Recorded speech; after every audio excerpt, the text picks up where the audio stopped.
Daniel Hayes sat at the corner table of the small Italian restaurant, tapping his fingers on the tablecloth as the soft tune of Frank Sinatra's "Fly Me to the Moon" played in the background. The candle flickered between the two untouched glasses of wine. He checked his watch for the third time, 7:28 p.m. His date was supposed to arrive at 7.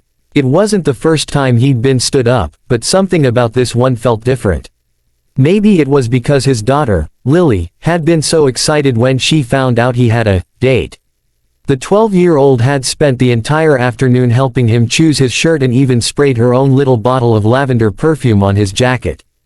"Daddy, you smell fancy," she had said with that mischievous grin. "She'll love you, I know it." He had smiled, half amused and half heartbroken, knowing Lily wanted him to be happy. Since his wife passed away 6 years ago, it had just been him and her, through deployments, grief, and the struggle of learning how to be both a soldier and a gentle father. But here he was, sitting alone again, a half-smile hiding the sting of disappointment. The waiter approached, sympathy in his eyes. "Would you like me to refresh your drink, sir?" Daniel nodded. "Sure, why not? Maybe she's just running late." He tried to sound casual, but the lump in his throat betrayed him. Minutes ticked by. The door chimed each time someone entered, but none of them looked like the woman he was supposed to meet, the one his friend, Mark, had insisted he'd get along with. "She's amazing, Dan," Mark had said. "Widowed too. You'll understand each other." By 7:45, Daniel was ready to leave. He picked up the bill and reached for his wallet, when suddenly, a cluster of voices broke through the quiet hum of the restaurant. "Wait, wait, don't run." 4 small kids, 2 girls and 2 boys, burst through the door, one of them dragging a stuffed rabbit, another clutching a crumpled flower. Behind them, the hostess looked flustered, trying to keep up. Then one of the girls, a little blonde with pigtails, looked straight at Daniel's table. Her eyes lit up. "Mommy, that's him," she squealed. "That's the man from the picture." Daniel blinked. The kids ran toward him, surrounding the table before he could even stand. The smallest boy tugged at his sleeve and said between breaths, "Our mommy's sorry she's late." Before Daniel could respond, a woman rushed in behind them, her hair slightly messy, cheeks flushed from the cold. She was beautiful in an unpolished way, tired eyes, a soft gray sweater, and that kind of natural warmth that didn't need effort. "Oh my goodness, I'm so sorry," she said, catching her breath. "There was traffic, and my babysitter canceled last minute, and," she looked at the kids and groaned. "And apparently, my children decided they couldn't let me go alone." Daniel stood, stunned but smiling now. "You must be Claire," he said gently. She looked embarrassed but nodded. "Yes, and these are my little tag-alongs." The kids giggled. The eldest, a boy of about 10, puffed up proudly. "I'm Max. That's Ella, Rosie, and that one's Sam. We're sorry we made you wait." Daniel chuckled. Apology accepted. He looked back at Claire. "You're right on time, actually. I was just starting to think I'd been ghosted." Her face softened into a smile, and suddenly the tension in the air melted away. "Trust me, I tried not to make that impression." The waiter came back, blinking at the sight of 4 extra chairs now being pulled to the table. "Table for 6, he asked hesitantly. Claire blushed. "It seems so." Dinner became chaotic in the most beautiful way. The kids ordered pasta and spilled water, one of them dropped a fork, and another insisted Daniel taste her spaghetti to make sure it wasn't too spicy. Claire apologized every 2 minutes, but Daniel couldn't stop laughing. He hadn't laughed like that in years. At one point, little Rosie, the girl with the rabbit, looked at him curiously. "Are you really a soldier?" she asked. Daniel smiled. "Was. Retired now." Her eyes widened. "Did you fight bad guys?" He hesitated, then nodded. "Sometimes. But mostly, I protected good people." She thought about that for a moment and then whispered, "You're like a superhero." Claire shot him an apologetic look. "She says that about everyone she likes." Daniel chuckled. "I'll take it." As the night went on, they talked, really talked. Claire told him she was a nurse at the VA hospital, balancing night shifts and motherhood after losing her husband, who had been a police officer. Daniel listened quietly, admiring her strength and the way her voice softened when she talked about her kids. When she finally asked about his life, he hesitated. "Army vet," he said. "Lost my wife in an accident while I was deployed. Been raising my daughter on my own since." Claire's eyes filled with empathy. "I'm so sorry." He shook his head. "It's okay. I guess, we both know what it's like to start over." For a while, they just looked at each other, something unspoken passing between them, understanding, respect, and maybe, a little spark of hope. By dessert, the kids had completely claimed him as their new friend.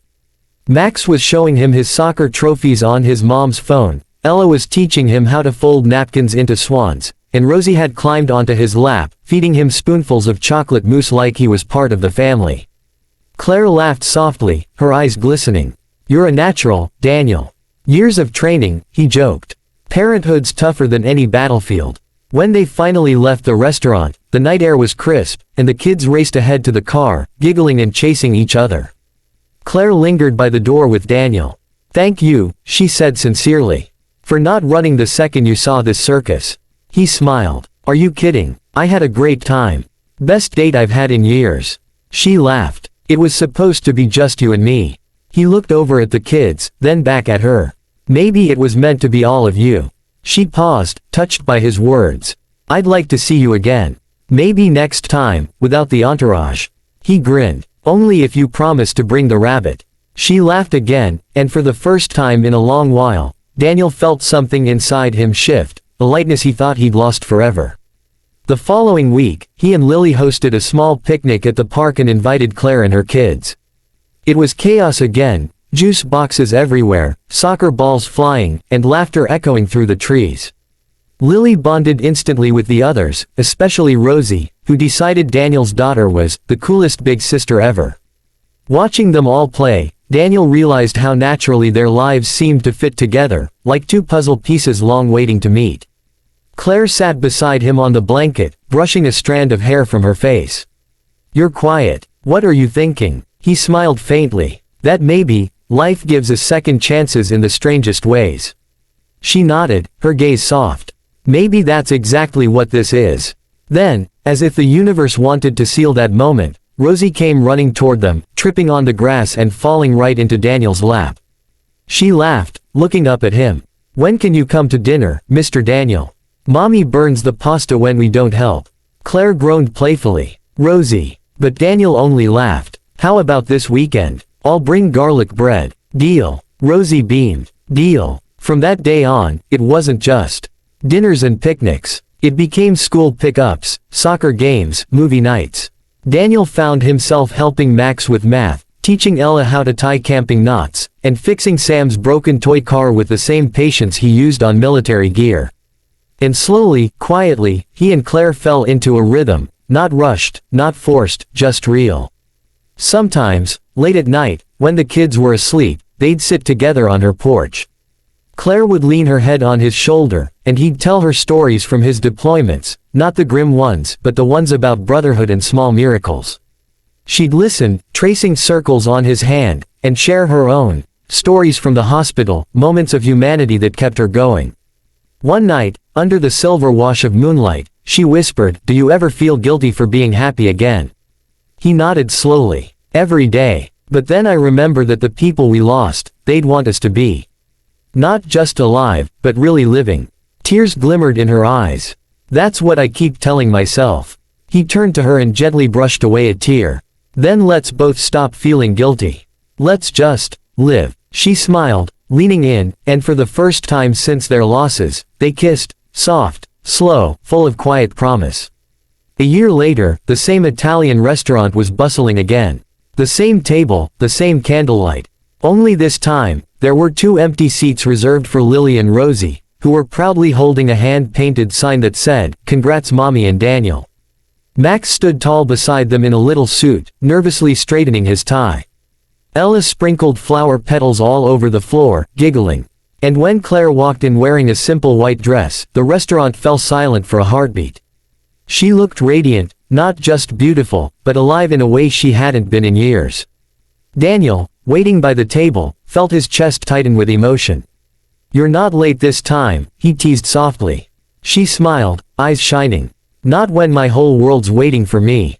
They exchanged vows right there, surrounded by laughter, chaos, and the happy clatter of dishes. As the kids ran around the table, stealing bites of cake, Daniel caught Claire's hand and whispered, "Funny how one missed babysitter changed everything." She laughed, squeezing his hand. Maybe it wasn't an accident. Maybe it was fate, 4 little messengers who refused to let their mom miss her chance. Daniel looked around, at the children, at Claire, at the family they had become, and for the first time in years, he felt whole. Because sometimes love doesn't arrive perfectly on time. Sometimes, it shows up late, with 4 giggling kids, a stuffed rabbit, and an apology that turns into forever.